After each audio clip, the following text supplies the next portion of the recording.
You ever think about quitting? It's the combat of life, hammering the snot out of you. Well, stand by, dig in deep, and get ready to get fired up with us. Welcome to the Team Never Quit podcast, the #1 podcast that inspires you to fight on. I'm your host, David Rutherford, here with Mr. Never Quit himself, Marcus Luttrell. Our mission is to help you embrace the suck of life, to teach you the values of working your ass off, and to interview the most hard-charging people on planet Earth. We know life is hard. It's time for you to suck it up, Buttercup, and let us teach you to persevere in every environment imaginable by sharing real-world lessons learned by those who never quit. That's right. It's time, Marcus, for us to help them defeat the negative insurgency in their lives. You fire me up. Are you ready? I'm ready. Let's roll. Let's roll.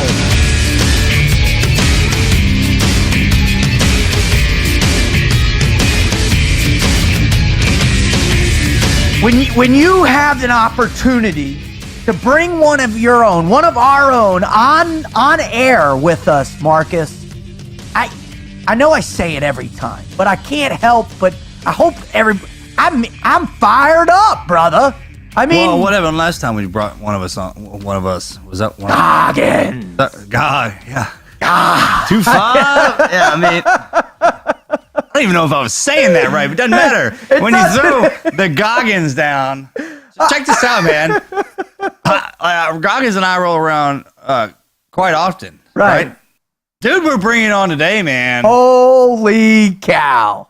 Holy cow is all I got to say. You get him and Goggins in the same room. That's it right there. We're going to do a show in the future when we got people coming here. Because you know how Goggins is, man. He sits on that hard stuff. Oh. That's just for him. Oh, yeah. Legg rolls one of his doozies out on him, man. I'd like to be. It would open them both up, and it would be on, right? Yeah, I'd like to sit around and listen to that.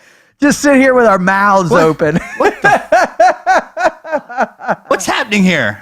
Well, listen, welcome to the Team Never Quit podcast. I'm privileged to be here with Mr. Never Quit himself, Marcus Luttrell. I'm David Rutherford, and we're super fired up to welcome you. If you haven't listened to us before, welcome to the show. We're privileged to have you listening. What our mission now in life is to get out there, produce this show in order to bring exceptional people in the world from all walks of life, athletes, SEALs, business people, politicians, reporters, you name it. People who work from home. People who work from home, which is us now, by the way. We're trying to get there. People who work from home. Gotta start somewhere. I mean. Bring them on the show to tell their greatest never quit story, where they learned it, their influence, where they came. So you, the listener, you can develop that never quit mindset yourself. We want to share that with you. We want to inspire you because great stories ignite legends. And that's why we're doing it. That's why we're here. If you want to know more about us, please visit our website at teamneverquit.com/podcast. Check out who we are, why we're doing it, all the different shows. And if you want to have the shows on demand with you on the go, just go to your iTunes app, subscribe to the Team Never Quit podcast, download all the episodes, and be able to listen to us morning, noon, and night, around the clock, to and from work, at work, PT, and working out. Whenever you're in the dumps, whenever you're on top, that's when you are available. So check us out there. All right. As if you're listening for the first time, what we typically do, we start with a great historical figure or event or idea, and we talk about it. Or we do the What You Gonna Do segment, or we just tell a great never quit story to launch us. Today, we've got a historical person that makes the show relevant. That person, his name is Terry Fox. Now, if you're young because I mean, Terry was in 1980 when this went down. And I remember when this happened. It made news all the way down in Florida. Terry was a Canadian. What does that mean? Well, I mean, remember, we had 3 channels, bud. And regional Great news point. was so not young. Not young. I mean, young. CNN didn't come around till when? Like, remember that the knob at the bottom you had? Oh, dude, had to turn. Rabbit ears, bud. Yeah, rabbit ears. Rabbit ears, man. And the TV on the TVs. So I remember the first cable box with like the knob that switched around where you got HBO. That was big. And that's right. Nice. Good pull, man. And you'd have to stay up late when you come back out, right? Right. But when you didn't know what HBO stood for. No. How about that one? It was so. Oh. Hey, remember when that HBO would come rolling around? Oh, yeah. That was epic, man. I love that one. Those lights would start to go from the inside. Oh, and you knew it was time. I'd watch HBO no matter what was going. They need to bring that. That was epic, right? That was the best intro ever did. That rotating. Because you were a crazy kid like me watching movies till the middle of the night. Oh, yeah. I mean, if you were standing outside watching through the window, because at a certain age, you had to go to bed early, right? So me and my brother would sneak out and see it. Not the Skinamax or anything, but that's where I thought you were gonna go. No. And halt. By that time, you can watch it. You're just up. Right? You're just up, dude. Yeah. Oh my God, that's awesome. All right, let's get back on track, man. Thanks for that trip down memory road. All right, so the story we're talking about is like Aliens, some horror flick or something adult, usually a romance. Conan. Remember when Conan was on? Man, that was right. That's how you know Two snakes coming together as one over the sun. Right. And hey, the big deal is, I think if you're not an HBO deal, that's huge though. But if you're on TNT, right? That's nowadays. Right? Oh yeah. All right. This wonderful young man, Terry Fox, July 28, 1958 to June 28, 1981.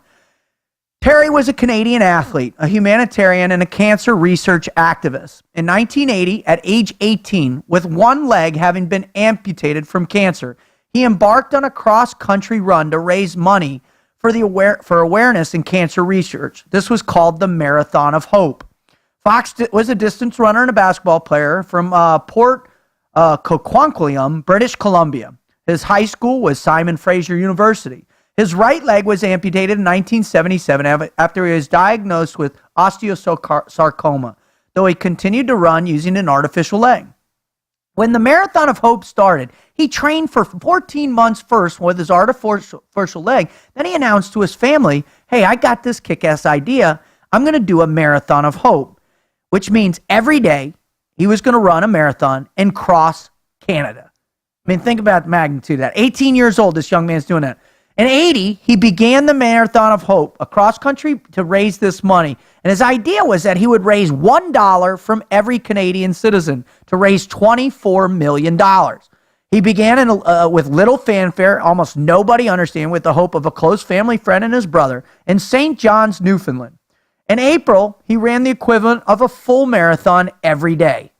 Fox had become a national star by the time he had reached Ontario.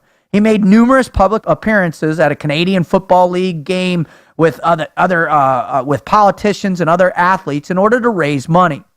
Unfortunately, when Terry hit Thunder Bay after traveling, get this, Marcus, after going 3,339 miles he ultimately had to stop because he just couldn't run anymore. Something would happen. Unfortunately, he came off the road, went back to the hospital where he was quickly diagnosed with lung tumors. He had 2 tumors. The cancer had spread to his lung. Now, Terry's run, he became a national hero. And not only did he raise the $12 million from that run, he's since gone on, and his foundation, and the Terry Fox Run, has raised $650 million in his name. One of the quotes I want to read to you before we have a little chat about this is a quote from Terry Fox. And he said, I don't feel that this is unfair. That's the thing about cancer. I'm not the only one. It happens all the time to people. I'm not special. This just intensifies what I did. It gives more meaning to it. It'll inspire more people. I just wish people would realize that anything's possible if you try. Dreams are made possible if you try. That's a pretty remarkable young man, isn't it? Man, the monks that we were talking about that ran when we 1,000-mile monks. Right, 1,000-mile monks. I mean, and you got to appreciate the way he looked. I love guys who look at stuff like that because a lot of times when people get an ailment, a cancer or something like that, man, that's what I got cancer, boom, I get shuffled into the the gutter lane, right, or something like that. They shut down, right, and then you should have people who just keep living their lives, and the cancer just kind of got added on like a T-shirt. You know, I mean, it's just Interesting, yeah. something that you just, it's not to reference cancer as a, No, I hear what you're you know saying. what I mean? It's though. just something Yeah. I have to deal with, you know, or a hole in my shirt, Right. right? It's something I got to deal with. And I'll push through it because ultimately, if someone else can beat it, that in that mentality, you know, if someone else got this done, man, well, then I can get it done too. Well, I'll tell you what, man, and I've shared this before. You know, I just had a close friend of mine that I became friends with through speaking. Andrew Kako died last November from a 2.5-year battle with leukemia and, you know, full bone marrow transplant. I mean, full radiation over and over, the whole deal. And what I watched in this man was something nothing short of miraculous. The fight he made every single day to live. And then to help others, you know, and spread the word to say, hey, make the most of your life. I've heard a lot of people that the cancer survivors talk about that. So when they, you know, once you get your leg up on her and you're getting into it, and then they start helping each other, because it's kind of, I don't want to say it's a bitter irony, man, but when people go through that, they join that club, if you will, that society. Absolutely. They raise money. I mean, what they become capable of, even if they didn't have any, whatever it is they were doing was kind of insignificant if they thought. And just think, when they got cancer, then they lead the fight in cancer research. And it's quite an anomaly, right? Where we have to wait till.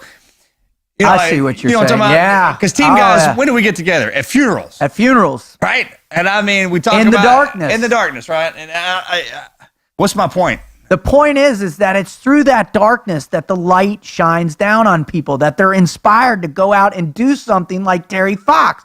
They're inspired to step out of themselves because they weren't going to allow this disease to destroy them. In fact, it actually builds them up so they can take anything and to spread that message of hope in life. I mean, I think about it like that, though. Think about having cancer. Tell yourself you have cancer for the day.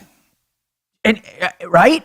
I mean, imagine, better yet, go do work at a place where cancer is prevalent, a cancer hospital, like you're exactly. and help them live in their life, help them out, spread the word, raise money or awareness for them. That could kick something in your head that inspires you that never quit mindset, right? Instead of having to get like I said, a lot of people get it, and then they find that drive when death's there. Hey man. Death's there. It's always there. Those situations you get in, we're like, hey, man, you can see the parallel outcome. Yeah. Like, I can literally see the parallel outcome of us dying is right here. I mean, if you make one more mistake, we're in that side of it. We're dead. Yeah. I mean, when that sucker comes around, that's when you build it from the bottom back up. Well, I'll tell you what, we got somebody coming on right now that literally understands that better than almost anybody I've ever met my whole life. Right. I mean, this individual is a friend of Marcus and I. I mean, this individual is a true inspiration, not only to the Brotherhood and our community and the SEAL teams, but an inspiration to everybody that ever meets him. He's a Naval Academy grad. He is a BUD/S platoon commander, a combat veteran. He got diagnosed with cancer. He's going to tell you he's a double lung transplant recipient. And he is an all-around badass, man. Yeah. I'm so privileged and honored to welcome Lieutenant Commander Justin Legg. Let's bring him on. What do you think?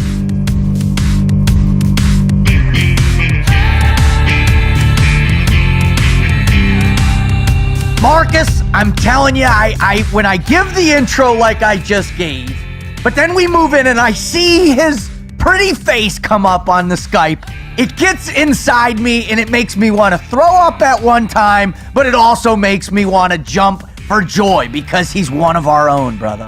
He's one of our own, isn't he? I have to claim him. Well, yeah, he is. I put him in that category as the survivor. The survivor. I mean, you can't kill this sumbitch. No, you can't. You can't. The teams couldn't kill him. Cancer can't kill him. Lungs can't kill him. The Navy can't kill him. So I'm telling you what, it is without, brother, again, man, you know how much I love you. It's so awesome to welcome Lieutenant Commander Justin Legg to the Team Never Quit podcast. Justin, how you doing, brother? Doing great, guys. I can't believe how good you look, man. Yeah, you're right. You're stuck with me. Oh, yeah, we know. Hell, we've been trying to kill you for years. I figured you had some hand. Yeah. But, man, I'll tell you what, last time we were together, I'll never forget that time I saw you right after, man, what was right after, in D.C. that time we were sitting out and Right by the Okay, White on the House. sidewalk. Yeah, on the sidewalk there by the White House. And I was like, God dang, son, you have been through it all. And to look at you now, how rebuilt your body is, man. You're back to your gnarly self, your gnarliness. Your gnarliness. Getting there.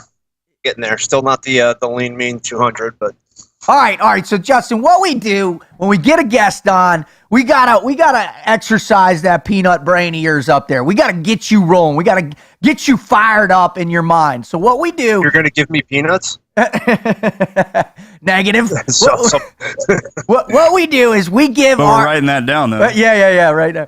What we do is we give each guest that comes on, we put them through the Mad Minute, man. Now, you know what a Mad Minute is traditionally, but this Mad Minute is all about fun. It's all about us quick firing these crazy questions at you. You giving us the first answer that pops in your mind before we get into the meat and potatoes of this thing. So you ready for this, sir?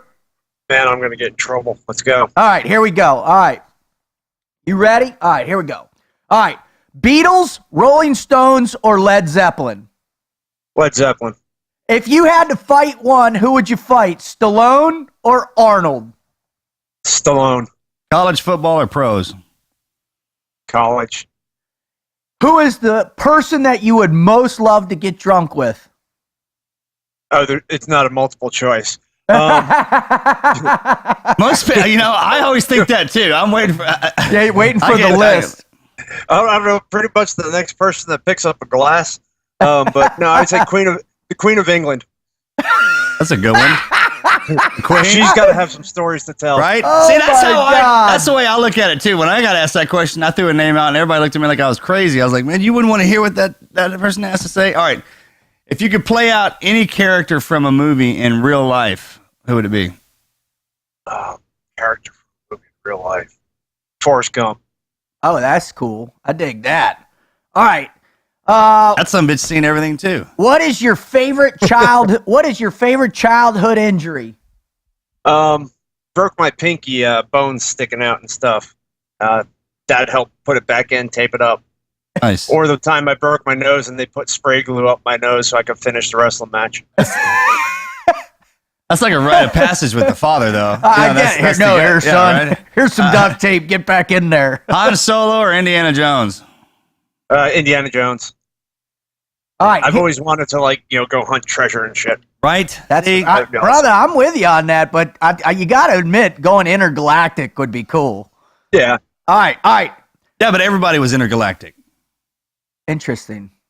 You mean the character or the actor? No, everybody in that world is intergalactic. Indiana Jones goes off on his own finding stuff. True. He's unique in his own time and place. All right. I So hear is you. Han. He's a bounty hunter, right? Yeah, Or a smuggler. yeah, he's a smuggler. Okay. You know, and he made. Indy crushed some Nazis.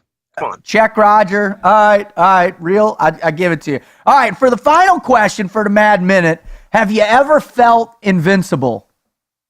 I have.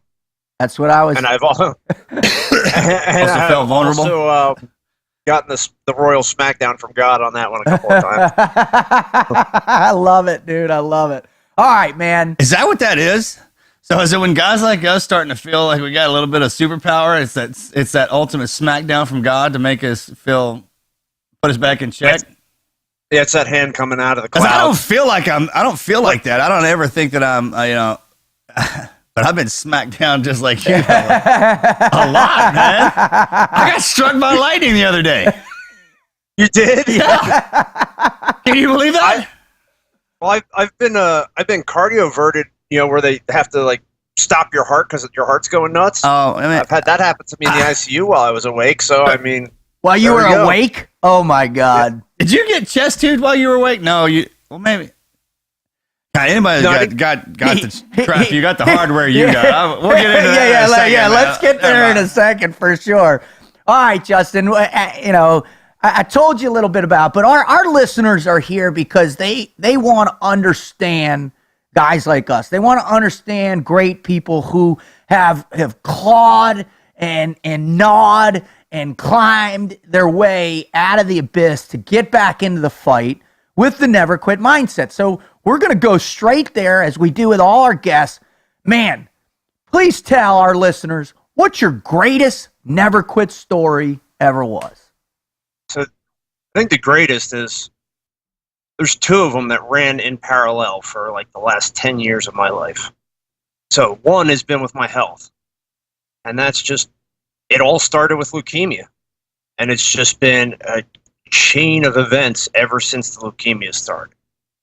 So I got this leukemia when I was 28, and the teams thought I was super healthy. That's about the time that I felt I was invincible. Right now, I don't remember what sparked. What were you feeling sick, or did you just go in for? How'd we find that out? Anyways, I don't remember. So I just felt like I was starting to get like I couldn't PT as hard. Right, and one day it got to the point where I couldn't finish a run. And I was having pain in my bones and everything like that. But I was at the boat team. I was a training officer. I was teaching guys how to fight there, and I figured, guys were just getting good shots in on me here and there. And it wouldn't go away, and then it started spreading. Like my whole chest was hurting, my shoulder blades, my hips.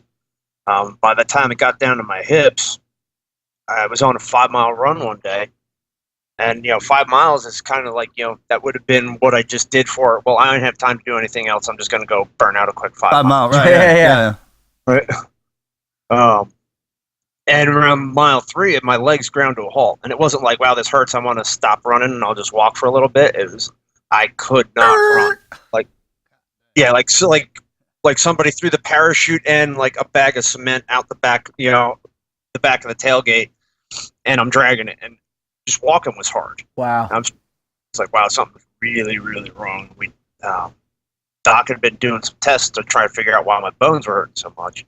And he just goes back to like this basic blood test, and everything in my blood is just jacked up. Platelets are way down. Red blood cells are way down. In fact, the only thing that was normal was my white blood cells, and that's where the cancer was. So I think they sent me up to Bethesda the very next day. We get up there. Doctor thought I was going to be brought in on a gurney. I walked in after I rented a car at the airport. She thought, no way, this guy's got cancer when she sees me walking in. But they take a blood test. A couple minutes later, come back in the room, tells me, like, deadpanned, you got cancer. Wow. You have leukemia. I'm like, awesome. Did you really say that, dude? Did you really say awesome?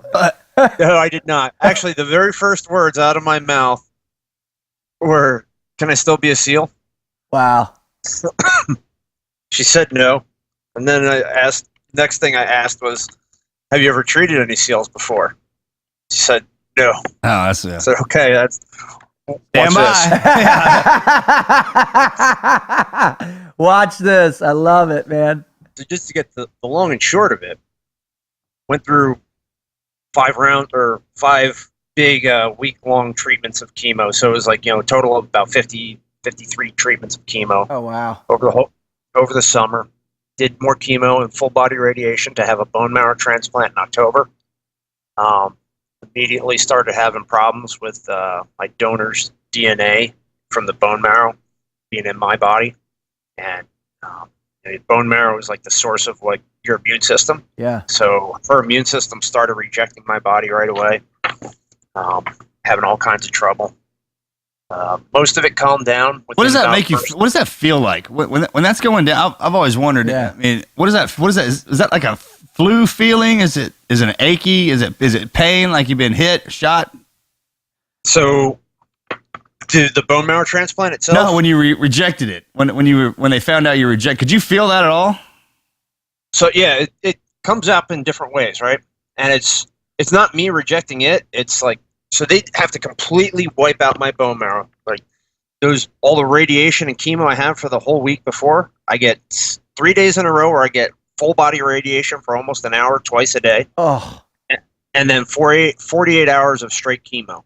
Like one bag runs out, they hook up the next one for 48 hours straight. And they give you, right? And so that completely, I mean, your bone marrow is stripped. It's never, ever going to come back. And then you get the bone marrow stem cells from your donor. They put them in, in through like a little port, and just like they're giving you like a blood transfusion. And they kind of float through your blood. They find where they're supposed to be inside the bones, and they latch in and start growing there. And so when they start making your immune cells, like your white blood cells, that stuff starts floating around in your body. And normally that pick up like bacteria and viruses and stuff, like, because it's a different DNA. Well, it starts looking at your body, and your body's a different DNA. So it says, well, I have to attack this. I'm going to start killing everything here. So for me, the first thing it got was my GI tract from. That's why I wanted him to break that down. Because most people, when you say chemotherapy or radiation, I was like, it need to be broken down frogman style to explain that to the listeners, and then they'll understand what's really happening. Yeah. Because most people are like, oh, chemotherapy. They don't know what that does and means. No. So it attacked your GI tract first? Yep. So it's like basically like taping a garden hose in my mouth and waiting for it to come out the other end. Oh my God. Right now's. Yeah, it was the hell, that's not even right now. That's the, you don't even know what's coming. Right? That's why they just stand there and the thing just blows out the back end. Wait, was that my esophagus? God, what was that? Yeah, so I mean, really bad. What made that even worse was that I had the very last radiation session. This is going to crack you guys up at something fierce. After you're done with the very last full body radiation session, they got to give one shot of radiation right to the boys, right? Because your testicles have this barrier inside that naturally protects them from radiation because they're outside your body, right? So they get me laying on my back, legs open like Froggy style, right? And if you guys could see it, like this little tiny pedestal that comes up, or these two old ladies sitting there with these two little cranks, one that like opens the pedestal up, right? And one that raises it up and down. They give me a towel to hold my dick up. And so they're sitting there adjusting it, like putting one on, the other falls off, putting that one back on, knocks the other one back off. They were doing that on purpose. Right, they bring this big radiation gun in, like, all right, so the mics that you guys are sitting in front of, for the people who are listening to this, imagine, like the big radio disc jockey. While you're laying there with right, having that microphone brought down, right, and pointed like 3 inches away from your boys. Yeah. Right. Which in your head reminds you of that Martian, remember that cartoon? Where they hit that huge It's like, wow, wow, wow, wow, wow, wow, wow. Yeah. So I'm thinking, man, are they going to explode right now or what? Oh, my God. So you just hear this noise. Well, I ended up with radiation burns all over my butt. Oh, no. Of course. Of course you did. Of course you did, Justin. Of course you did. All right, so now you've got the bone marrow. It starts to attack your body. It starts to attack everything. How soon did you know your lungs were done? Well, it started attacking my lungs like about a year into this. And so I kept rehabbing through it all. I was doing all the medication and everything, doing tons of steroids, not like, Arnold steroids or Stallone steroids, but corticosteroids. They fight inflammation. They try and, mess with the immune system. Mm-hmm. And everything was going good for a while. I was rehabbing for 2 years after this. Got back in as a platoon commander at Team 8. Back up to, running standards, all the tests and everything. And my doctor drops me off these steroids right at the very end. Like, I had worked from like 70 milligrams all the way down to 10, and he just cuts me from 10 to 0. And like, that was supposed to be when you're supposed to go down by like 2s and 3s and 1s. Right. And that sent me into this spiral. My body went nuts. My liver enzymes all shot up like probably 20, 30 times the upper normal limit of what they should have been. Oh, my gosh. My skin got attacked from head to toe again. I had a bad problem with my skin in the beginning. Like when I was starting to rehab, I had to put a mouthpiece in for the first like 10, 15 minutes of a workout, because until I would sweat, as I got hot, my body would just feel like there were pins and needles coming out everywhere. Oh. So like I would get on the elliptical for 10, 15 minutes, bite down on the mouthpiece, throw the sweatshirt and the hoodie on, right, and just sweat it all out until my pores would open. I was good. So that skin thing came back, something fierce, and it started scarring my skin. Then my lungs started really getting hit. My eyes got hit really bad. One day we're coming back from the O course, and one of the guys, says to me, "Hey, LT, you put on a little too much sunblock," and I'm like, "What? Yeah. Oh, I didn't tell him that wasn't sunblock. It was skin. Oh, It was just your skin was skin. coming off? Yeah, skin was sloughing off. I was getting blisters in my palms and my soles because the skin was delaminating Yep. and was making little bubbles in there. And then, I was getting blood blisters in my hands from trying to do the O course with that delaminated palms. Yeah, that was getting really, really painful. Skin in the back of my head was just like it was on fire every day. And how long did that go on, Justin? About 6 months before all that shit started calming down. Was that workup? Was that during the workup? Were you doing a workup? No, that was in Pro Dev, right? So this is while we're all doing our Hell, you're not even in the workup. Yeah. You're not even in the work. Most people don't know the Pro Dev. You're busting your ass too because you're gone or You're getting your schools in, but you not only are getting your extra bennies as usual. Your skin is on fire, sloughing on. You can't see, and your lungs are failing. So after 6 months, just what happened? What was the coup de grace? I had to resign from being a platoon commander, and then That must because have it was that was probably the most awful day of my life. Oh man. Yeah, that was like the single most awful. Well, that's day what I mean. As far as really in the beginning of the officer world, man, that's your goal right there. Lead the boys into combat. That's what platoon. I mean, that's the spot. Well, he had worked so hard to get there to come back, and he's in that moment. Yeah, it was like what I was working for since I was like 13. Went to the Naval Academy, sucked it up to become an officer. Had to go to the Naval Academy, right? Poor bastard. Go through everything else. Then you're told you have cancer, that you're never going to be a SEAL again. You tell the doctor, well, yeah, I'm going to prove you wrong. And you do. And you get back into it. And then to have some other doctor just screw up the medicine and blow it all. And then there's just no way you can hang with it. And it would have been to the point, like, if I had gone on, I would have been a danger to the team. Right. Wow. Coming off those corticoids, that for that minimum amount of time sent you into that to where they couldn't catch you back up. I mean, that's crazy. I don't know, tell you. And then, I mean, it ought to tell you the will he had to push through all the stuff to get his body into that space and then get it dropped back in. Oh my God! That's what I'm saying, man. Yeah. That's starting all over. So again. You didn't resign your commission though. You just said, "Hey, listen, I got to get healthy here. Got to do this." Well, what was the next step after that? Actually, I made the CEO tell me that he was relieving me because I couldn't say I resigned. Good for you, yeah. And he relieved me. He, nothing to my fault. He didn't want to do it, but he just had to. Right. But so we try some last ditch effort stuff to try and save my lungs. They get the liver to calm down. They get the skin to calm down mostly. Get my eyes back to like where I can, it's not seeing through sand every day. Oh, but the lungs wouldn't, lungs weren't cooperating. So we try this stuff where I get a big, 16 gauge metal needle in each forearm. All right, and they pull out the blood, do some treatment to it, and put it back in.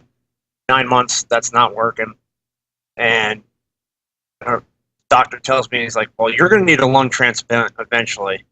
Let's take a biopsy now and see what's really wrong, so maybe we have some chance of saving them. Do the lung biopsy. They go in through my right side, and it doesn't heal up right. What'd you do when he told you needed new lungs? I mean, what'd you say to him then? Well, this was like, he was saying, you're going to need new lungs in like a year to 2 years. So let's try to see if we have any. Okay. Well, so that really didn't even faze me. All right. So like, all right, let's just do this biopsy thing and check it out, see if we can get them to save, find something that'll save them. I didn't heal right from the biopsy. My lungs were already scarred up so bad that they just couldn't heal back together. Got a pneumothorax, so right lung collapsed. They put chest tube back in. After they pulled it out again, it collapsed again, then tension pneumothorax, crushed my left lung, and while that was going on, I was calling for the doctor, trying to tell him that something was going on really bad in my chest. He's telling me I'm having anxiety. I punch him right, slap him right in the mouth. Yeah, come here, whack! Come here, doc, whack! Listen, reinflate my lungs, please. Yeah. So I think my wife ran out into the hallway and called for the docs. And next thing, I was on a crash cart getting rushed through the hospital. And the last thing I remember before I fell asleep for 2 weeks was talking to this respiratory tech. And they put this big box over my face, this big glass box, has positive pressure, blows the air into your lungs. And I was telling her how it was like buddy breathing with a Draeger. Right? Of course you did. Right? Because you know how, like, when you're buddy breathing and you're the guy that's laying on top of your buddy and his bag is under you, right? So that positive pressure blows up into your mouth, right? That's exactly what that box felt like. Right. And so I was trying to explain a Draeger to her, and how this worked, and, if there's an emergency underwater. And I guess I was fighting too hard, and docs were like, you need to go to sleep. They put me down. And then well, yeah, they didn't put me down. They put me out. you don't go down, bud. Yeah, and that's when my lungs just shut off. They stopped. They had to completely intubate me, put me on a ventilator. I was on life support for 2 weeks almost. Wow. I think I was asleep total of 13 days. When I woke up, coming to was like a 2 to 3 day process of really hazy shit. The last hallucination I had where I was awake before they finally brought me awake and I didn't fall back to sleep was that I thought I was overseas with my boys, got hit, and that I was in some recovery center stateside, like down in the Caribbean or down in Florida or in the Keys or somewhere. And I'm looking out the window of my hospital room, and all I'm seeing is like beaches and palm trees and waves. But I'm seeing all the guys in my platoon out there running a shooting course. And I'm looking down at myself, and I'm laying down with my gear on, my rifle across my lap. All right, that's heavy. That is a hallucination that's right there. Awesome, man. I mean, that's a good one. If you're gonna have one, right? yeah, you're getting to chill out watching the ocean breeze while your boys, are shooting, and you'll be right out in a minute. Pain, I'll be right out in a minute, you guys. Yeah, and it's like, I start getting pissed off. I'm like, it's my turn. It's my turn. It's not fair. And the nurses. I remember this nurse coming in. It was just the nurse and my wife in the room, and she's like, it's not fair. And I forget what she was saying, but she was thinking like, it's not fair for me to have this breathing tube in, is what I was saying. Yeah. I was like, it's not fair that I can't go outside and shoot with my buddies. And that's awesome. She left. I kicked my wife off the bed. Bunch of nurses come in. I hit one of the nurses on the way in. I didn't even realize it was my wife that I kicked off the bed. Man, it was wild. Flail waking up from State that. 9, huh? How long, when you finally came to and realized it was your wife and nurses and docs, what was going through your head then? Not much other than, man, I'm freaking hungry. that was in 06, right? Was that when was that? That was 2010. So I was diagnosed with leukemia in 06. Had the bone marrow transplant that same year. Got back in as a platoon commander in late 08. Relieved in 09. And then early 2010, that's when I hit the wall. Yeah, the wall hit me. The wall fell on you, dude. All right, so did you have new lungs at that point yet, or did they just revive you and then tell you, oh, you're on a waiting list for lungs now? So no, I was up for like a couple of weeks. I'd lost 30 pounds while I was sleeping, just those 2 weeks. Oh my gosh. And I woke up and I saw him right after this. Did you? Yeah. I was able to eat. Yeah, but they still wouldn't let me get out of bed, so my body was just like cannibalizing itself. And I lost another 30 pounds. So by the time they let me out of bed, I was 137. You remember how big I used to? Oh, yeah, huge. Right. And it was somewhere in the middle of that, maybe about three weeks after I woke up, the lung doctor comes in one day and said, hey, I was just looking at your MRI. You got this big scar of just dead space in your left lung. So it's like a scar bubble. They call it a bullous. Mm-hmm. Big old part of the lung that's not working. Yeah. In the middle. Yeah. It was like a bubble the size of a pool ball. Oh like my gosh. Nice. Right? Like an 8 ball? Yeah. a bubble that big inside my left lung that was just a scar. Oh my gosh. And she's like, you need a lung transplant within 2 or 3 months. You're done. I said, all right, well, Why do y'all keep saying that? Stop saying those words. I was like, all right, well, I'm talking to my buddy OC, another team guy, right? And he's like, this isn't just like a, pulling into pit row, changing out the tires, and keep on going, Just. And I'm like, actually, that's kind of like it is what it is. It's like we'll pull in, get the bad ones out, get the new ones in, and keep going. As long as they stitch it up right, those work just like the other ones do. What's the problem? What's the problem? Yeah. So how long did it take before you got the lungs identified? You found the donor. How did that all go down? So they sent me from that. I was in Richmond at the time, so they sent me down to Duke University because that was probably the best place to go, and it also was the closest for lung transplants. Get down there, and they run me through like a month of testing to make sure that my body will be able to handle it. And the biggest thing, and I would say this is like the absolute biggest, baddest, most never quit moment of my life, was this 1 month that I was there having to go through this. My lungs were down to 13% of normal function. They were all scars. So every time I would take a deep breath in, I would feel them grating on the inside of my ribs. And I'll let that breath out and feel them bump their way back down the inside of the ribs. Awesome. God. I couldn't even... Woo! Talk about an itch you can't scratch, right? I mean, just feeling that the whole time? Yeah, no kidding. God dang, man. I couldn't stand on my own.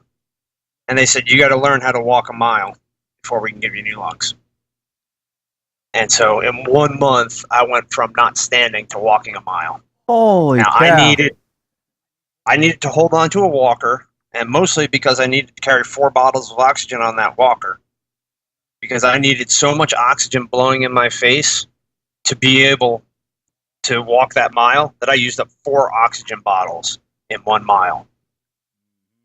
Heavy breather. Holy cow. I mean, that's incredible. They were blowing like 20 liters a minute up my nose. And it started out with, just learning how to stand. Must have been driving you crazy, right, man? Yeah, the frustration. Your mind is sharp as I mean, you're a Navy. That's the hardest part, man. When we still got this, that's why we hope this goes first instead of our bodies. And that the guys like us have the hardest problems, man, because you're like, what do you mean just stand? Hell yeah, I can just stand. But when you can't move something that you've been your whole life trained, and I mean that's the frustrating. God dang. What monologue was going in your head, Justin, when they're like, all right, stand. What were you saying? All right, take your first step. What was going on? 4 words. It's not my time.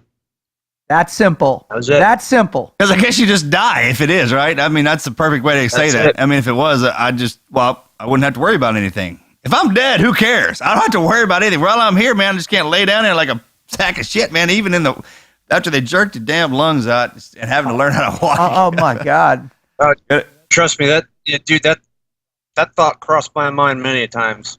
Like there were times I would lay down at night and I wasn't allowed to have any painkillers because they might lower my breathing rate. So I was just like laying down at night, just in tons of pain, trying to meditate away through the pain and just keep that thought out of my head. Well, I could just die and then I wouldn't have to fight through this crap anymore. And it would be a whole lot easier. No way, man. But there's just something inside of you that just says no. I'm like, and I hate to sound like so vain, but it was like, I'm not going to let my buddies see me go out like that. Just quit. Right? I love it, dude. I love it. The team. I mean, team. The team. People ask, those psychs ask us all the time, you ever thought about dying? I'm like, well, man, that's a hard question to ask for a team guy because we're in so many situations where, dying is an option here. We can see it. He's like standing right there beside you. If we go a little bit further down this hellhole, it's on. It's dying time. So it's always there. But it's that part. It's like, well, man, I don't want to be a punk, in front of my boys. We've been through so much hell together. I mean, he's our leader. Yeah, that's that pressure coming on that he puts on himself. Not only is he one of the boys, he's one of our leaders. So hell yeah, you can't quit. Yeah, I know. It's like, you're sitting there with death. You got his arm around he's him. right like, there, man. Clinking drinks with him. You'd be like, hey, what's going on? So, we can do this or what? You're like, You gonna try? never mind. Yeah. See you later, bud. Yeah, you're out. No more for you. Get out of the pub, bud. You're cut off. Yeah. All right, Me so and you gonna tangle tonight? nope. All right, now get out of here because not today. All right, Justin. So you walked the mile. You made it one step. I mean, run incredible, grueling, painful step. One incredible, grueling, painful thought every night. One incredible, emotional, never quit. Just holding on. All right, you go. What happens now? You get the lungs. Where'd you get the lungs? Where'd they come from? And what? Talk us through the procedure and all that. Okay. So, July 21st, I got put on the waiting list. No, sorry, July 20th, I got put on the waiting list. 4:06 in the afternoon.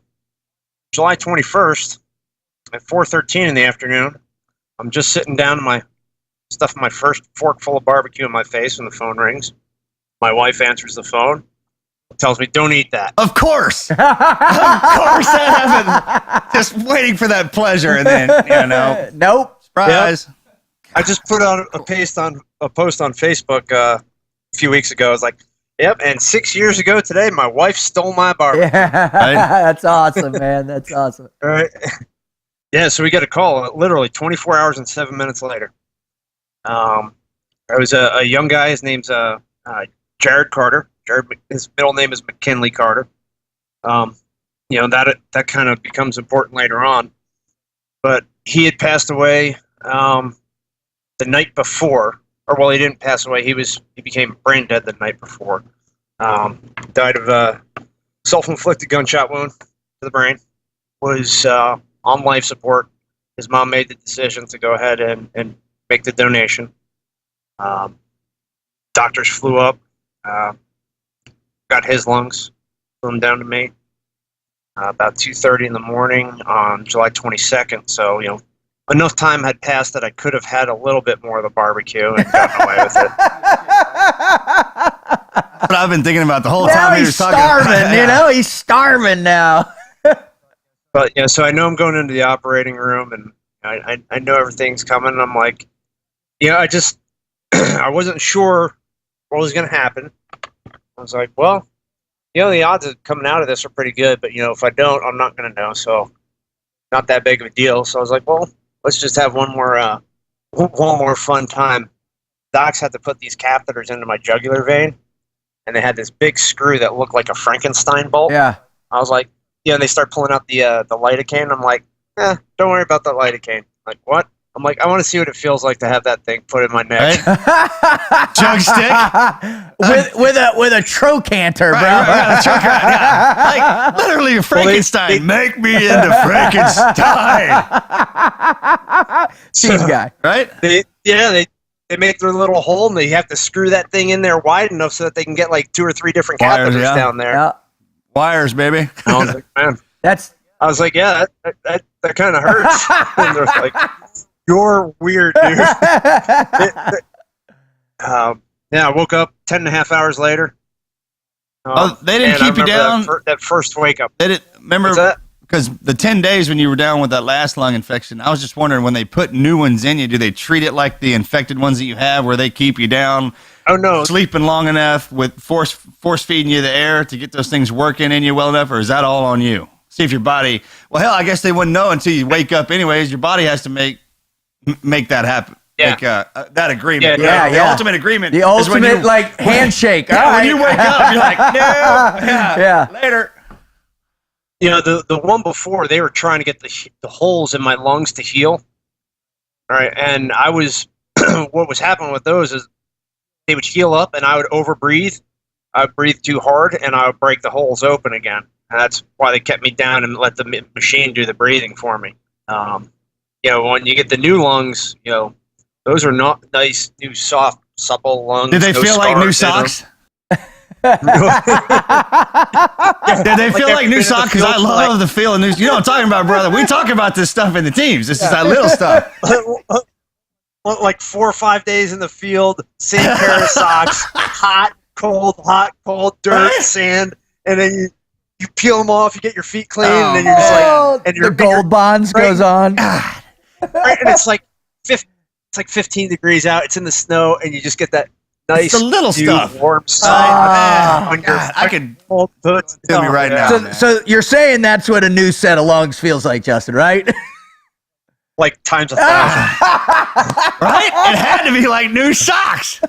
Oh, just epic, man. I can't believe, man. Look, having looked in those lung cavities plenty of times, knowing the scar tissue great enough and down the inside of that rib. Oh my God. Would literally be like with Japanese water torture. Somebody tapping on Worse than that. Right. Worse than that. I mean, send you psychopathic. Well, because in Japanese water torture, it's external, right? Right.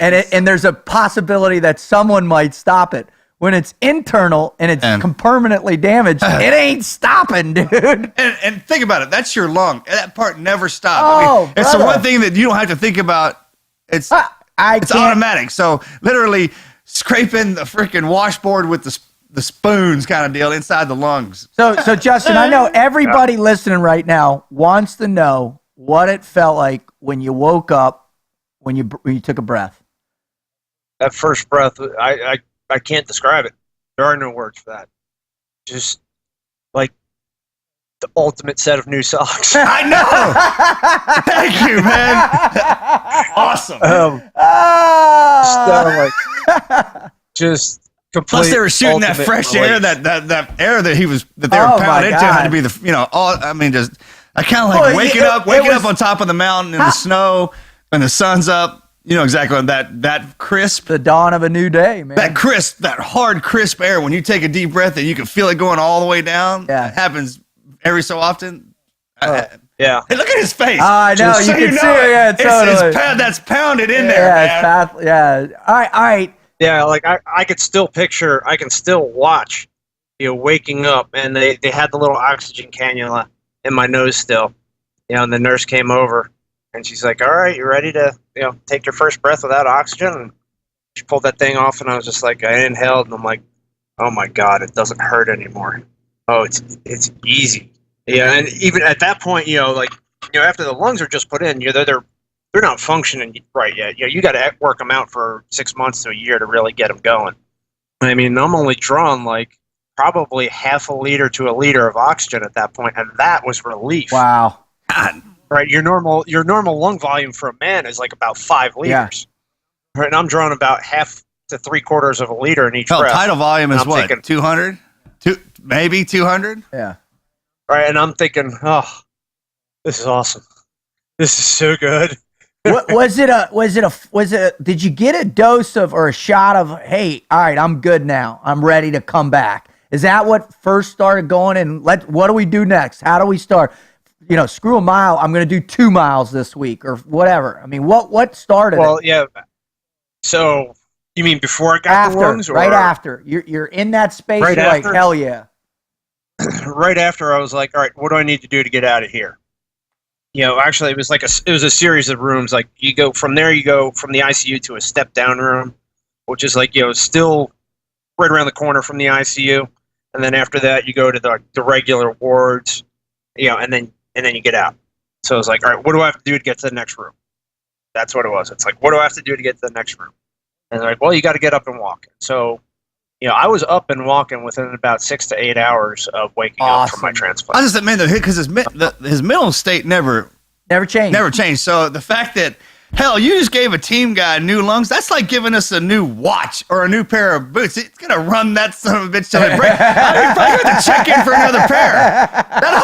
Check this out. That's how I always looked at him. This Navy SEAL is so badass that he blew out his damn lungs. And we're frogmen, for God's sake. And they strapped a new set of him. I mean, because you know how, every time I get a surgery, I think I'm a cyborg, right? That's just putting me back together. He's way ahead of me. And this guy, it's epic, man. Every time I see him, I'm just, God, you son of a, God dang. It's awesome. Man, you're hard. I mean, it makes the rest of us, even when I'm feeling down. I just think about Justin. There's a couple of guys on our team that all you have to do is reference when you start feeling like, and I'm not talking about to stub your toe, complain to the wife for 3 days because Yeah. we all do that. I Yeah. don't care how tough you are. I mean, them times when you're like, damn it, man, maybe we can find something else to do. No, we can't. No. And even if we could, our boys would bust our ass so hard, you'd be out of the club. Yeah, you are out. You're You're out of the club. permanently out of the club, man. We work so hard to stay in it. So Justin, all right, you get out, you're room to room to room, you're back out. Now you're back home. What happens next in your life? I mean, what now you've got new lungs, you're feeling better, you're working out. What's your mindset at that point? Well, it was like, all right, go back to work, get back around the team guys, right? Because I mean, at that point, all I was doing was like these very, very light workouts. But I got cleared 3 months later to go back to work. So go back to group 2, go hang out with the guys, just start helping where I can, and get back into like our HPI workouts, right? And it was awesome because like I was obviously the guy that people are like, what the hell is up with that guy? Why can't he hang with the rest of us? But I mean, most of the guys at the team do. Yeah. And one day we're doing like you have those big anchor lines that we would pull out. It's like 6-inch across lines. So you have to like pull it all the way in and then grab the loop at the end of it and run it all the way back out. And it's like a 40-foot line or whatever. And it took damn near everything in me just to pull it in, let alone run it all the way back out. I was like, what the hell is he doing? Right. And so I get it. I finally get it out there, like and I'm like at the end of it, I'm down like bear crawling with my arm through the loop, running it out to the end. And I get it out, and then I like lay down, roll off of the pad so other people would keep going. And it was a Master Chief from another team who didn't know who I was, didn't know what had happened, comes over and starts telling me about what a terrible example I'm setting for the guys. Awesome. Hey, I bet he was a Team 1 Master Chief. That's what I'm betting. I mean, that's what if you saw a commanding officer sitting on the damn ground, you got to look at both sides of that. Brother, I can get you, but first wouldn't you say, hey, man, are you okay? No. It's team PT, right? I would first say, hey, man, are you giving... I mean, unless he's a medic. Let's hear your excuse. That's and a good then point. fire him. It is a SEAL Master Chief. That's a. You know what I'm saying, dude? No, I don't. I'm hardcore enlisted, dude. Hardcore. But I look at him and I was like, "Are you fucking?" Yeah, this is where it gets good. The best part about it is the story, how he comes back at it. What'd you say to him, Justin? I look up at him. I'm like, "You fucking serious?" He looks down at me, and Captain Szymanski comes over. You guys know him, right? Yeah, Admiral Szymanski now. Puts his hand on his shoulder and goes, "You might want to excuse him. He just got new lungs." Master Chief looks up at Szymanski like, "Oh, the what?" Am I? He didn't know me, and he's like confused. Like, what do you mean new lungs? Right? Like, you can't do that shit. Exactly. That doesn't work. I bet it looked like. I mean, like, you get a new heart, but you can't get new lungs. Yeah, totally. This didn't come Look from at my a scars. fucking submarine propeller. All right, so that's the worst part. Just now that you mentioned scar, I got so cheated out of that one. When I knew I was going in for new lungs, I was like, I am going to have the biggest, badass, most epic. My scar is going to end all scar story fights ever. Like, so there I was inside the shark's mouth. Right? Right. Yeah. I got run over by an aircraft carrier. Anything. That's. I mean, you could have been Frankenstein with what I thought what he was going to come up with. Just a little the first thing when we saw him, we're like, "Hey, bro, I love you, man. Let me see the scar." Yeah. Not how you doing. Let's see that bad boy. Let's see the scar. Oh, that's awesome. No, looks like a bad boob job. I got one nipple that points out and to the left, and I just got this nice little line underneath. He has the high beam. You know what that's called? The high beam when a botched push. Yeah. I was like, man, we need to send you back in, dude, and get some. Or let us do it, you know. Right, yeah. Who were we sewing up the other day? I was like, Chad. Yeah. I was like, dude, we have a badass scar there, man. All right. So you're back at the team. You're improving. You're getting healthy. When did the whole Mount McKinley thing come into play, and why? So I was looking for stuff to get healthy, right? And I did this Leukemia Lymphoma Society half marathon. My sister had done one first to raise money for Leukemia Lymphoma Society in my honor, and I figured, well, hey, that's cool. So my wife and I, God bless her, she got out there every freaking Saturday morning and trained with me. We walked one together like 8 months after the surgery, and just walked it as fast as we could. And caught somebody's attention who got me in touch with this other guy who said, hey, we got this group going up to Mount McKinley in Alaska to go climb the mountain there. It's all wounded veterans. You want to come along? I'm like, well, I just got brand new lungs. I really can't climb the mountain. And he's like, well, yeah, you can come and be, be like moral support. You can help with, all the logistics around the base of the mountain, driving guys around, getting guys from the airport. Okay, yeah, that sounds cool. I'll do that. And like a month later, he's like, well, hey, one guy dropped out, so good news for you. You can go up on the ascent crew. And I'm like, but that's not really what I. Now I gotta go. Here we go. Here we go. Yeah. Here we go. Yep. Oh, okay. And it was that little voice in the back of the head again, Marcus. Oh, yeah. Well, yep. All right, well, I can't punk out of this. All right. Absolutely. What's worse than having to die? Well, he's already been so close to it so many times. Everything I kept thinking about, man, because of the new lungs and the new socks, ever since he got those, I was like, every time when he goes up in ascent, because that air is so crisp up there, I bet it feels so good. And those, ask him, and those, how did it feel? Did it feel good? No, I up know there? it does. That's what I'm saying. I was like, man, I would. Like, It was awesome. It was amazing. I mean, right. So you guys are medics. You'll understand what this means, right? So my blood oxygen saturation when we were at about 12,000 feet was under 70. Dude, can you die? Yes, he can. At that level? Are you kidding me?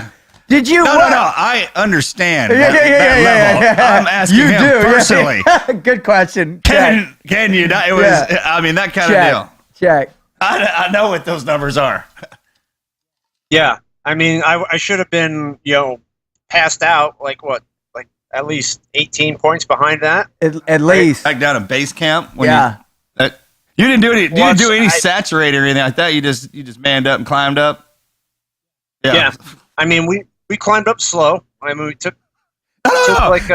Everyone else climbs up slow. What you were supposed to do because of the lung deal is just not climb at all. Right? It's just the medic. It's that medic coming out of it, man. But obviously knew you were good. When you were saying they wanted you to drive the truck, and I was like, He's you ain't gonna do that. Yeah, you won't do that at all. I was standing there and like, oh look, somebody left a radio. I need to haul ass up there and hit. You know what I'm talking about? You know he would. Oh. Hard headed. Hey, well, and then he's looking at everybody when they're like bent over going, and he's like, hey, pussy, let's go. And you're like, The perfect example of yes, sir. Dude, the perfect visual in Buds. Isn't that you punching you in your face? In that Discovery Channel deal? So it is. All right. Like trying to stay you awake. You want to know what the hell's going on here? I mean, he's falling out. And the guys, I've hit myself a couple times just to wake up. When you're just boom, boom. You ever seen the hooks on that son of a... Oh, they're meat. I mean, dude. They're meat cleavers. Him and Andy Hathaway, who, by the way, is another one of them just Freaks. survivor. Yeah. After trying to kill him so many times, just won't die. You know, he had them big old meat hooks too, man. He just, Yeah. All right, Justin. So when you get to the top of McKinley, what's Well, I didn't make it to the top. All right, well- We made it to about 13,000 feet. 12,500. I got to the top of this one hill that, and then I looked up the next hill. I'm like, well, I think I could probably make it across that whole stretch. The problem was you can't stop. And it was a heavy rock because it's a really, really heavy prone rockfall Right. area.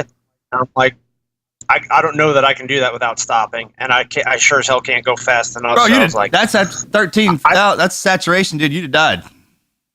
There's no I was oxygen like, up there I for you to proved breathe my in. no, Nothing. You'd have died. not that low. No. Yeah. that coming back down from that mountain, I had to talk with Admiral Szymanski about it afterwards. I said, that's the first time I felt like a real frog, man, in a long Oh, time. that's awesome. That's awesome. So when you got down and you started looking at, you know, the next phase of your life, and now you know it's back. You got your mind back. Did things just start? It was smooth sailing from there, or what's been going on since then? No, I've had you know how my immune system was rejecting me with the bone marrow transplant.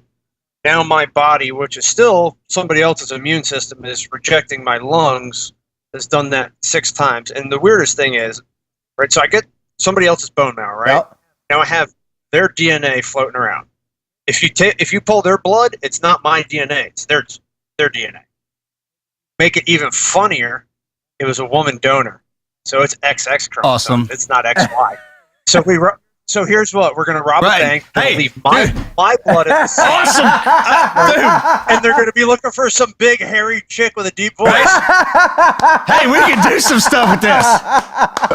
And hell, even if you left some lung tissue, if you got shot and left lung tissue, we'd still be okay. We'd really throw them off. They'd be like, there's 2 of them. Yeah, that's what I'm saying. I'll just hack up some big loogies all over the place, and they're gonna be looking for somebody else. We'll be like, all right, Leg, cover the tracks. Right? Yeah, and so now I got, so now I have 3 DNAs sitting in my body. Mine, my lung donors, and my bone marrow donors. And like, for the most part, they're getting along pretty well. They're playing Every now and together. again they get a fight. But every now and then, you know, everybody gets in a big fight. I get lung rejection. That's happened about 5 or 6 times. Somebody gets mad and wants to leave the body. Oh my gosh. Yeah. So when the lung rejection happens, do they stop working? Do they have to get back on a ventilator? Is it Asthma? Yeah. And what's it? It's like I noticed that, you know, I'll notice it when I'm going up and down stairs or when I'm working out. I notice that you know, I'm not breathing as well, or I'm getting more winded more quickly. And, you know, basically it's courses of medicine. For the most part, it can be handled with large dose of steroids. There's one series of rejections over the summers in between my 2 years of grad school, or over the summer in between my 2 years of grad school. I had to get stuff that was so not only do I have 3 different DNAs, and now I've had medicine made from mouse DNA, from rabbit DNA, and horse DNA. So I am my own petting zoo, and I have my own friends. You never have to leave the house. You never have to go anywhere. All right, Justin. So you've got a master's now. I know you're working for Booz Allen Hamilton, right? But you're also doing some other amazing things, in particular with one charity. Would you tell us about the charity that you're working with? Oh, all right. Well, I've been doing stuff with several charities. So I've done a few half marathons for Leukemia and Lymphoma Society to raise a bunch of money for them. I've been working with Combat Wounded Veterans Challenge. Those are the guys I climbed Denali with, and I've done a few other trips with them. But just recently, I went up to Maine. There's a camp up there called Camp Sunshine. It's for children with life-threatening diseases. They bring the kid and their whole family up. Mom, dad, sisters, brothers, everyone. I bet it's awesome up there. Well, listen to this. This is good. Oh, this is really cool. And so for the last 3 summers, there's been a group of SEALs been doing, you know, a big physical challenge every year. Like the first year, they swam a half marathon in the lake. Yeah. Swam 13 miles. Kids did? No, the I was SEALs. like, what kind of camp is this? This is the Xavier School, and no one's told me about it yet. Yeah, they call this Camp Birkenau. So the guys have been doing these great races every year, and I've been going up to be the MC for the events, you know. But they know that you had the same type of leukemia that they've had, and it has just put them on cloud 9 to know that, you know, you've done so much after that, and that you're here hanging out and playing with them. It's just the most awesome charity. So I'm starting to work out little by little. It's rough, but I'm going to see what I can do to get into that race next year with the guys. So I got 11 months to prepare. And where Start to eat healthy. When is that, man? I'd like to go. You want to go to that? I'd like to go I already there, told man. him I'm in. Yeah, that'd I'm be up. cool. I'm up for that I'm one. not swimming no 13 miles. You can guarantee that. And you ain't running 13 miles either. No, I 'cause can't. I can't do that. But everyone knows I can't swim. I don't know. You know what? I'll do it for them kids. Yeah, you will. Yeah, you will. Hell yeah, I will. That's what I was saying, man. Hey, where can people find that website so they can donate to that camp? It's Camp Sunshine at Lake Sebago in Sebago, Maine. That's cool. Well, I tell you what, that's a beautiful charity, man, and it's just so cool that you're a part of it. And I just, it's what a great symbiotic relationship. And like you said, when I've been working with kids for, that's what Frog Logic was. It always, the focus of it and the rewards you get when you can influence a child, and in particular a child that's really struggling, that really truly needs the never quit mindset. And you are able to implant that, Justin. That is literally just a true blessing in my mind, man. So God bless you for doing that. That's awesome. All right, the last question I got for this segment, and don't worry, ladies and gentlemen, we're going to bring Justin into the after actions here in a second, where he's going to teach you the how he goes about his day every day, and the struggle he faces and what he does, and that mindset, that today's not the day mindset. In a second. So, but to finish up and to follow up, what's in store for you in the future, Justin? What's the future look like for you? Because I know, you not only have you just won a great fight with the Navy and them, your disability after a long time, and them getting, saying, hey, we're going to pay to help you with your lungs. You won a long fight with the Navy to get your rank the way it should be, a lieutenant commander. You finally made that, and I'm sure you got some fights ahead of you with your health wise. What in your mind in the future? What does your future look like, brother? I have no idea. At this point, I don't even want to try to predict it anymore. I just kind of just live, do the best I can. Take whatever it is. It's going to be a lot of challenges, purposely. I know there's going to be challenges I don't want, but there's going to be a lot of them in there purposely. I'm never going to shy away from challenges. I think the only thing that's keeping me alive right now is the fact that I continually challenge myself. Well, I bet it's just a double-edged sword, man, because you've been through it a long time. You do stuff that busts you up, and you know it's going to happen. Yeah. But if you lived a normal, it's kind of like after all this back surgery, I'm like, hey, if you just live a normal life, well, what the hell does that mean? What's normal? That's all relative. Kind of like pain's all relative. If you stop doing that, man, and fester down, frogmen, we just die. We don't really weather out. We just die. And we've seen it. Yeah.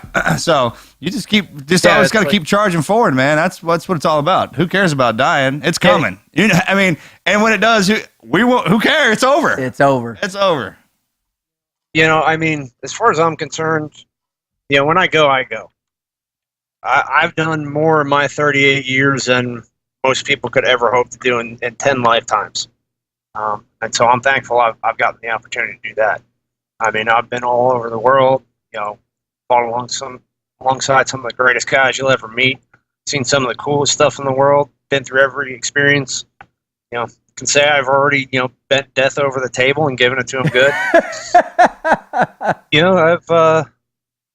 I guess, when I sit back and look at it like that, I'm happy. And sometimes it's hard to realize that because, there's always the, missing the teams, missing the brotherhood, missing the physical capability I used to have, or missing just being able to go for a mile run without a die at the end of the run. Keeping that big picture, right in the forefront like that sometimes is, I'm pretty satisfied. I'll find a way to keep getting into more trouble. Yes, you will. Moving on to something bigger. Look, that's in our nature. I always looked at it. The hard hits that we took, it set us on that different path. So, would you have ever climbed that mountain unless that? No. Now, there's a lot. How much stuff have you and I and all of us done together because of certain paths that we got put on? And man, that one sure was horrible. But because of the horrible part, just pushing through it, I have been opened up to all of this, and that's kind of how you got to look at it. And your greatness, man, that's a test. You're being tested. So maybe Every day. You never know, brother. There might be one of them moments you standing around, you're like, got it. Or, there's a little kid there. You saved his life. Pull him out of the street. Who knows what it is, man? The amount of suffering you had to go through for all those good times. And are you at home? Yeah. I see the missus walk by. Tell her I said, I thought I saw her. I was like, I forgot we were doing an interview. I started we started talking, man. I don't know why. It was like a phone call. Because I was like, oh, hey, tell her I said, I was like, wait a minute. We're doing an interview here. You're not just hanging out with your buddy. I'm like, hey, tell her I said howdy. Well, Justin, man, again, brother, you know how much we love you, how proud we are of you, how inspired. I've told you over and over and over again, man. You're when I think about everything, man, I just think about you, and it keeps me in a fight, makes me push myself harder. So I know all of our listeners are hearing that, and they're privileged to hear your story. And if they want, they can go follow you on Facebook and some other places. And man, I'm just really looking forward to having you come in the After Action. So thanks for coming on the show, brother. All right, thanks a lot, Dave. All right, brother. Thanks, Marcus, man. Great job. Great talking with both of you guys.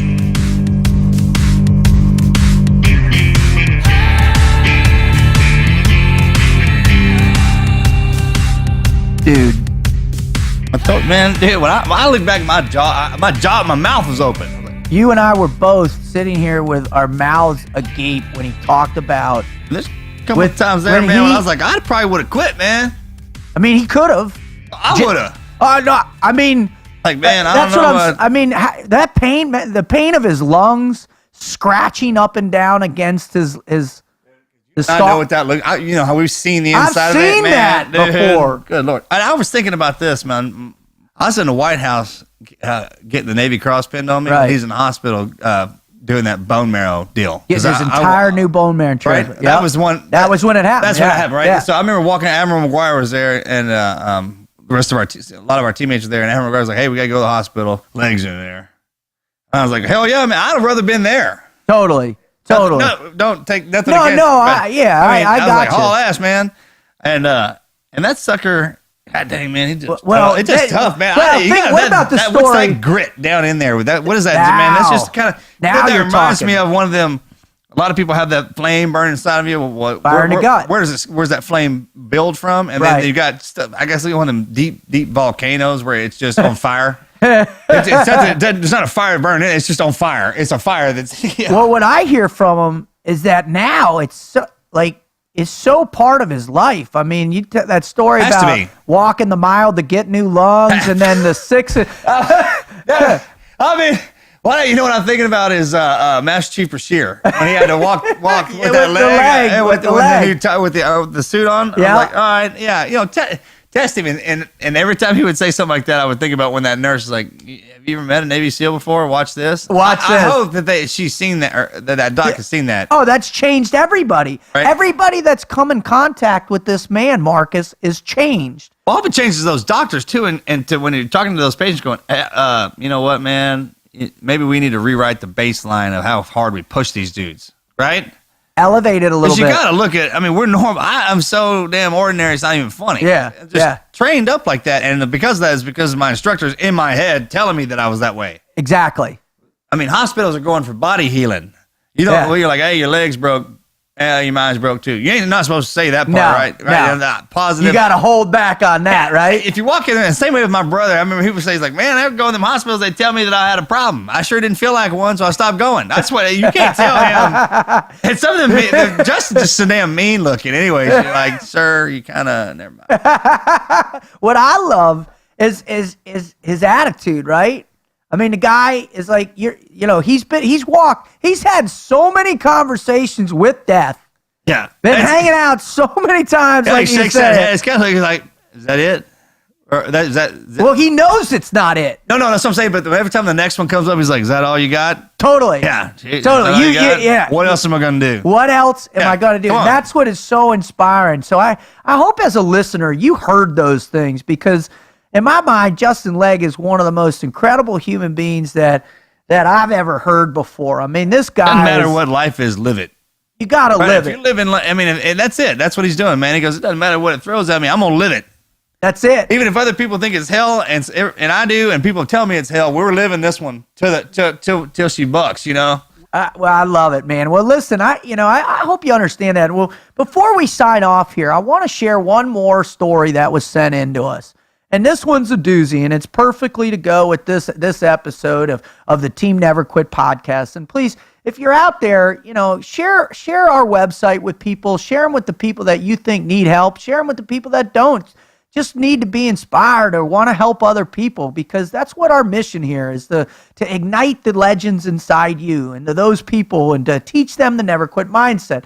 So please go to our website at teamneverquit.com/podcast. Check out the shows and share it with your friend. If you don't want to do that, go to their iPhone or their smartphone, pick it up, find their iTunes app, subscribe it to her on their phone, download it for them, right? Subscribe it and have them on demand so they can listen to these amazing stories anytime they want. All right, we always ask that if a reader is inspired to send in their greatest never quit story. Well, we got one that was sent in to us, Marcus, that's phenomenal. So I'm going to read it now. Each year around Christmas, I post a simple message to thousands of folks I've never met, telling them essentially, I am still alive. My oncology doctors told me years ago that I'm the only 6 times cancer survivor in the world. Within days, a tremendous chorus came back, 175 voices, 500. Many ask, how did you survive? They sometimes begin, tears are flowing. A few answer back in kind, right there with you. Now 8 years and I'm still on this earth. Surviving cancer once, twice, maybe 3 times may be rare, but 6 times is simply unheard of. What is in a human being to survive is beyond explainable. We have all heard about survival instinct, but until you're put into a survival situation, you have no idea what you're really capable of. I am truly a remarkable fighter who has been beaten cancer 6 times, also suffering from lupus and Alzheimer's. I have defied any and all expectations, reached my 53rd birthday. I am still fighting despite during multiple cancer operations, including 2 major surgeries, and thought one that I wouldn't even survive. I have every wicked surgery scar to remind me of my 6 multiple battles with deadly cancers. Being a feisty father and a grandfather from McDonough, Georgia, I have fought through so many medical issues, it's mind-boggling. My health and issues began when I was diagnosed with acute cancerous appendix at the ripe age of 17. I required a major surgery before an organ would have ruptured, causing fatal infection to my body.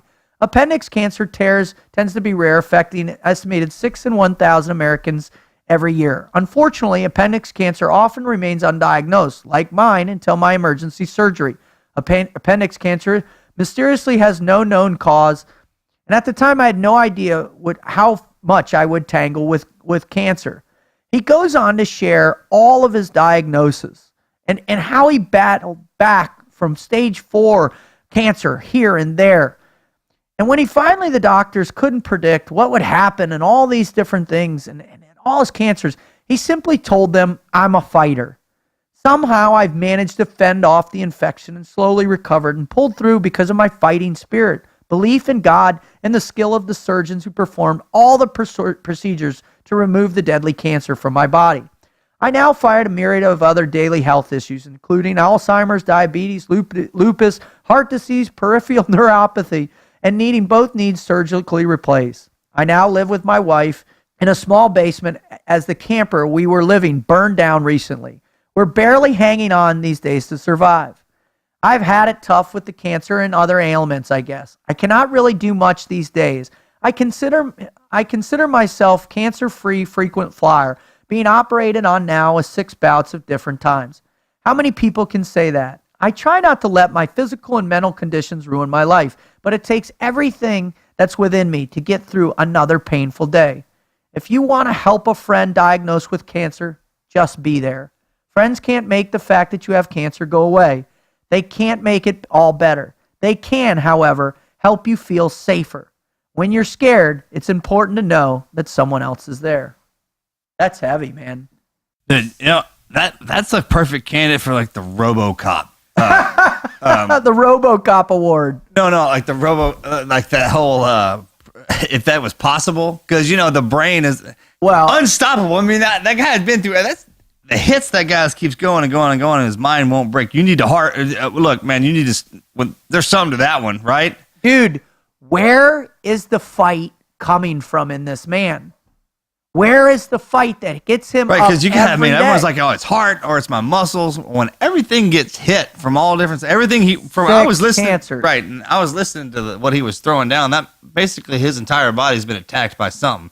So it's that mind, that never quit mentality came from somewhere. He didn't say what that was, but it's inside him. right. I mean, It's in his soul, and it's in his faith. What else It's you got? in his wife. Yeah. It's in those around him. It's in his doctor. I mean, as you're writing that, I hope as he was writing, hey, brother, if you're listening while you're writing that letter, writing all that stuff down, you should have been like, God, man, I can take. Oh, man. You know what I'm talking about? Yes, I do. mean, that's some heavyweight championship stuff right there. It's remarkable. So, Andy, thanks so much for sending that in. It Yeah, was man. a true inspiration. We love you, brother. Stay in the fight. Don't quit. Well, that's all I got for this episode of the Team Never Quit podcast. And like everyone, I just want to make sure that I give thanks where thanks is due. So I'd love to thank God and Christ for being the inspiration in my heart to do what I do for a living. I'd love to thank Justin and Terry Fox and Andrew for the fight that you've put up. I also want to thank all those fighting right now and to be inspirations to other people. I want to thank my family, my friends, my teammates, in particular you, Marcus, and your family for allowing me to help other people. I want to thank my wife, the Admiral, my two beautiful little girls, because without all y'all, my purpose would be incomplete. That's all I got. I want to thank the good old US of A, man, for providing the entire lineage and lifeline of everybody who was in line to get for us to go into the Navy SEALs. Hey, thank you, Mr. President Kennedy. Yeah, thank you, Mr. Kennedy. Thank you very much, because you gave me an opportunity to hang out with that gentleman that we Justin Legg. Come on. Even if, dang it, man. One of the most remarkable human And that's why I always say it was just a pleasure to be in that fraternity. I mean, I had to earn it every day. It was a damn struggle, and just because of that. On the chance you're gonna run into a dude like that in your lifetime or slim to nail. They hang out everywhere we are in the teams, and I mean, the American public just got a glimpse of why we go through the nightmare of what that job is. It's just so hopefully you can be standing next to that dude when he drops some of that knowledge and motivation on you. And he just did. Right? God dang, thank you, America. God bless you. We love you. We're out.